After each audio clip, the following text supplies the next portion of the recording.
Bonjour, c'est Eric Prévost. Bienvenue dans ce nouvel épisode de la série Cours de maths de niveau Bac+1. Les 6 premiers épisodes ont été consacrés à la partie raisonnement et ensemble. Nous avons parlé de logique, de quantificateurs, des différents types de raisonnement, de la théorie des ensembles, des applications entre deux ensembles, et enfin dans le 6e épisode, des relations binaires. Nous commençons avec ce 7e épisode une nouvelle partie, appelée arithmétique et dénombrement. Dans cette partie, nous avons divisé le cours de manière arbitraire en 5 épisodes. L'épisode 7, cardinal et dénombrement, l'épisode 8, coefficient binomial, l'épisode 9, analyse combinatoire, l'épisode 10, arithmétique dans Z, et enfin l'épisode 11, somme et produit. Aujourd'hui, nous parlons de cardinal et de dénombrement. Qu'est-ce qu'un ensemble fini? Intuitivement, un ensemble fini, c'est un ensemble qui a un nombre fini d'éléments. Comment déterminer le nombre d'éléments d'un ensemble? Et si l'ensemble est infini?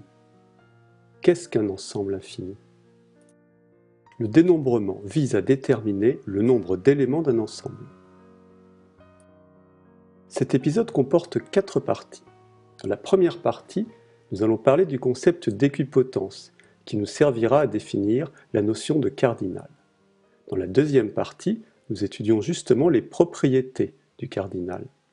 Dans la troisième partie, nous verrons les aspects fonctionnels liés au cardinal. Et enfin, dans la 4e et dernière partie, intitulée Ensembles infinis, nous aborderons les ensembles infinis. C'est un petit peu en dehors du programme, mais c'est très intéressant d'un point de vue de la culture générale. Première partie, équipotence. Nous allons commencer par définir la relation d'équipotence entre deux ensembles. Grâce à cette notion, nous allons définir la notion d'ensemble fini et celle de cardinal. Définition. On dit que deux ensembles E et F sont équipotents s'il existe une bijection de E sur F. On note E tilde F, la relation d'équipotence. Voici un exemple. L'ensemble de gauche, l'ensemble E, contient 4 éléments, un disque, un carré, une étoile et un cercle. L'ensemble de droite contient également 4 éléments, A, B, C et D. Il est possible de construire une bijection entre l'ensemble E et l'ensemble F. On dit que E est équipotent à F. Proposition. La relation d'équipotence est une relation d'équivalence. En effet, elle est réflexive. Tout ensemble est équipotent à lui-même. Il est possible d'écrire une bijection d'un ensemble sur lui-même. Une relation d'équipotence est symétrique. En effet, si E est équipotent à F, alors F est équipotent à E. Enfin, une relation d'équipotence est transitive. Si E est équipotent à F et F est équipotent à G, alors E est équipotent à G. Remarque, parler de relation d'équivalence est en fait un peu abusif car il faudrait considérer un ensemble dans lequel on définirait cette relation d'équipotence qui est une relation binaire. Ce serait une relation entre les éléments de l'ensemble de tous les ensembles, mais cet ensemble n'existe pas. C'est l'un des paradoxes de la théorie des ensembles.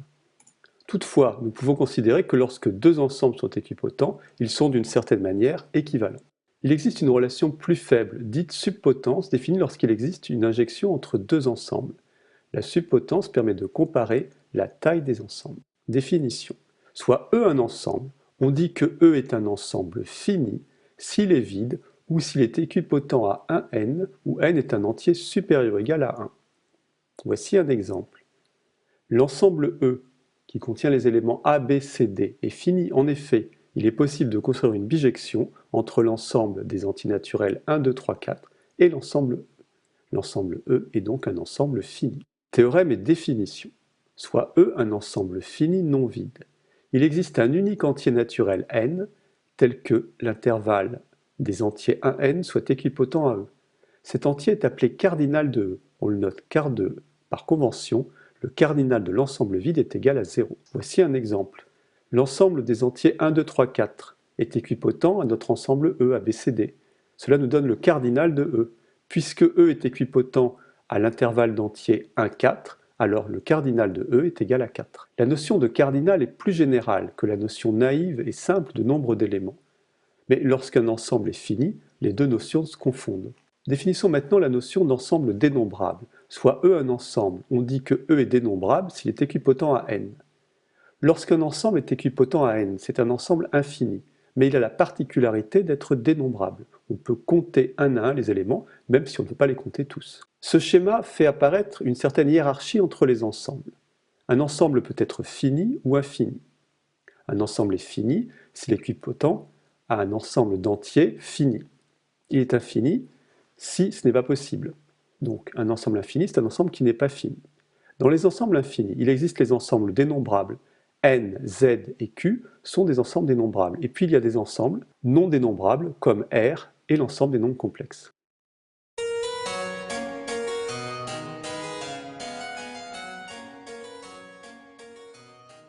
Deuxième partie, propriété du cardinal. Voici une manière de caractériser un ensemble fini, soit EF, deux ensembles équipotents. Si E est un ensemble fini, alors F est également fini, et ils ont même cardinal. Faisons le lien avec la fonction indicatrice, soit A une partie d'un ensemble fini grand E. Alors la partie A est finie, et le cardinal de E, c'est la somme pour les x appartenant à E de la fonction indicatrice par rapport à A des x. Faisons maintenant le lien avec l'inclusion, soit A et B deux ensembles finis. Si A est inclus dans B, alors le cardinal de A est inférieur ou égal au cardinal de B. Prenons maintenant le cas du complémentaire, soit E un ensemble fini et A une partie de E. Alors le cardinal du complémentaire de A dans E, c'est le cardinal de E moins le cardinal de A. Faisons maintenant le lien avec l'union. Et prenons le cas de deux ensembles disjoints, le cas le plus simple, soit EF deux ensembles finis et disjoints. Alors l'union est finie, et le cardinal de l'union est égal à la somme des cardinaux. Attention, nous sommes ici dans un cas particulier. Nous allons voir bientôt le cas général. Restons dans le cas particulier d'ensemble disjoint et prenons en compte une famille de parties disjointes 2 à 2. Alors le cardinal de l'union des AI est égal à la somme des cardinaux des AI. Voici maintenant le cas général de l'union de deux ensembles, disjoints ou non disjoints. Théorème. Soit EF deux ensembles finis. Alors E union F est un ensemble fini et le cardinal de l'union est égal au cardinal de E plus le cardinal de F moins le cardinal de l'intersection. Une autre façon de considérer cette formule est d'écrire que le cardinal de l'union plus le cardinal de l'intersection est égal à la somme des cardinaux. Regardons maintenant ce qui se passe si on a affaire à une partition d'un ensemble, soit E un ensemble fini et soit AI une partition de E. Alors le cardinal de E est égal à la somme des cardinaux des différentes parties AI. Voici maintenant une propriété connue sous le nom de lemme des bergers, soit EF deux ensembles, E étant fini, et soit F une application de grand E dans grand F. Alors le cardinal de E est égal à la somme pour Y appartenant à F des cardinaux de F-1 des singletons Y. Pourquoi appelle-t-on ce lemme le lemme des bergers? Cela correspond à dire qu'un berger peut compter le nombre de moutons en comptant le nombre de pattes total et en divisant par 4. Cardinalité et produit cartésien, soit E et F, deux ensembles finis. Alors le produit cartésien est fini et le cardinal du produit cartésien est égal au produit des cardinaux. Cela se généralise au produit cartésien de P ensemble fini. Soit E un ensemble fini de cardinal petit n. Alors l'ensemble des parties de E est fini et le cardinal de l'ensemble des parties est égal à 2 puissance n.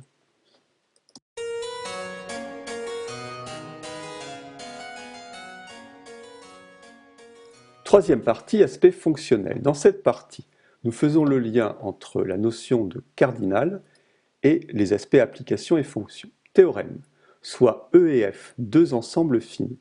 Alors le cardinal de l'ensemble des applications de E vers F est égal au cardinal de F à la puissance cardinale de E. Cela justifie la notation F puissance E pour désigner l'ensemble des applications de E vers F. Proposition, soit E et F, deux ensembles finis. Il existe une application injective de E vers F si et seulement si le cardinal de E est inférieur au cardinal de F.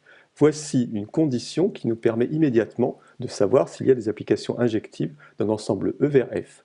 Il faut que le cardinal de l'ensemble de départ soit plus petit que le cardinal de l'ensemble d'arrivée. Voici un exemple. Dans cet exemple, grand E contient trois éléments, un disque, un carré et une étoile. L'ensemble d'arrivée F contient les éléments A, B, C, D. Il est effectivement possible de construire une injection de E vers F. Le cardinal de E est bien inférieur ou égal au cardinal de F. Cardinal de E vaut 3, cardinal de F vaut 4. Voici un cas non injectif. Le cardinal de E vaut 3 et le cardinal de F vaut 2. Il n'est pas possible de construire une injection de E vers F. En effet, l'élément B aurait deux flèches qui lui arrivent dessus, ou l'élément A, si on prend un autre cas. Principe des tiroirs. Si l'on distribue n objets dans P tiroirs et que petit n est strictement plus grand que petit p, alors l'un des tiroirs contiendra au moins 2 objets. Voici une illustration sur un exemple. Considérons un disque jaune, un carré rose et une étoile bleue. Et prenons 2 boîtes dans lesquelles nous voulons ranger ces objets. Cela correspond au cas cardinal de E, strictement plus grand au cardinal de F. Eh bien, nous sommes dans un cas de non-injectivité, l'un des cartons contiendra au moins 2 objets. Ce n'est donc pas une injection. Proposition. Soit E et F deux ensembles finis. Il existe une application surjective de E vers F, si et seulement si le cardinal de E est supérieur au cardinal de F. Après avoir vu une condition pour qu'il puisse exister une injection entre deux ensembles, nous voyons donc, au travers de cette proposition, une condition pour qu'une application soit surjective. Il faut que le cardinal de l'ensemble de départ soit supérieur ou égal au cardinal de l'ensemble d'arrivée. Voici un exemple où cela fonctionne. Le cardinal de E est égal à 4, le cardinal de F, l'ensemble d'arrivée, est égal à 3. Il est effectivement possible de construire des injections de E vers F. Dans ce nouveau cas, le cardinal de E est plus petit que le cardinal de F. Et il n'est pas possible de construire une surjection. En effet, l'élément B ne reçoit aucun lien. Il existe une application bijective de E vers F si et seulement si le cardinal de l'ensemble de départ est égal au cardinal de l'ensemble d'arrivée. Voici un exemple où on peut construire une bijection. L'ensemble de départ contient 4 éléments, l'ensemble d'arrivée contient également 4 éléments. Les cardinaux sont égaux, on peut construire des bijections. Proposition. Soit E et F deux ensembles finis et de même cardinal, et soit petit f une application de E vers F. Alors, les propositions suivantes sont équivalentes. F est injective, F est surjective, F est bijective. Par conséquent, lorsque on a démontré par exemple qu'une application est bijective, et que l'on a déjà démontré que les cardinaux des deux ensembles sont égaux, il suffit par exemple de démontrer que l'application est injective, alors forcément elle sera bijective. Ou il suffit de démontrer qu'elle est surjective, alors elle sera obligatoirement bijective, parce que les cardinaux sont égaux.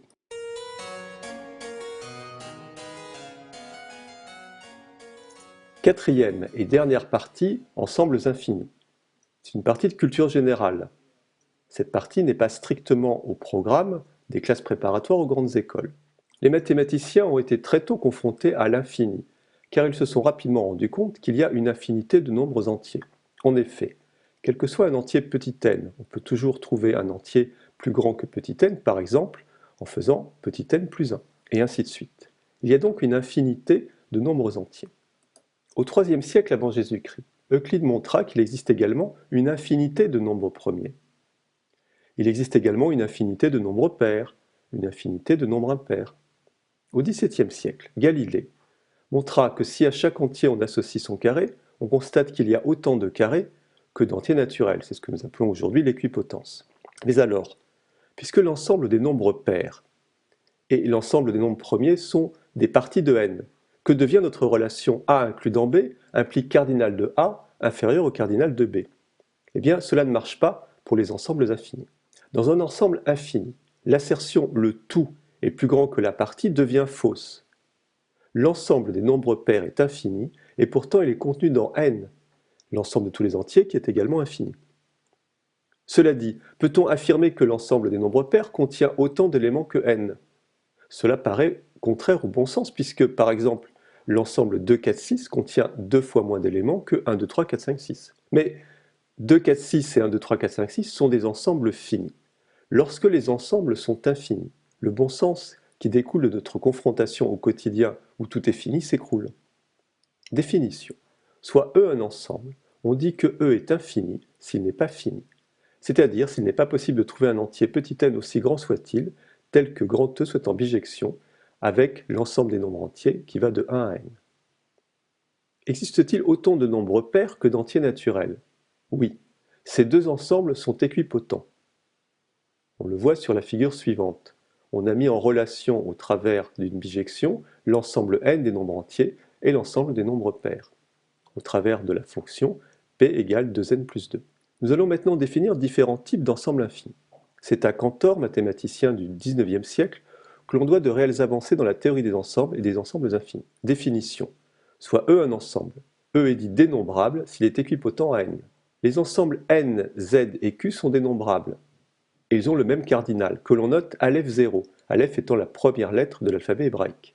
Par contre, R et C ne sont pas des ensembles dénombrables, le cardinal de R est plus grand que le cardinal de N. On a donc une hiérarchie dans les infinis. Quand un ensemble est infini, on ne peut compter ses éléments. Il n'existe pas de bijection entre E et N.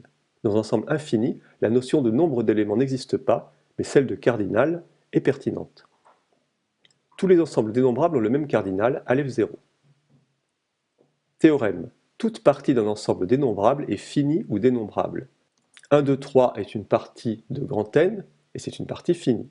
L'ensemble des nombres pairs est un ensemble infini, mais il est dénombrable. Théorème.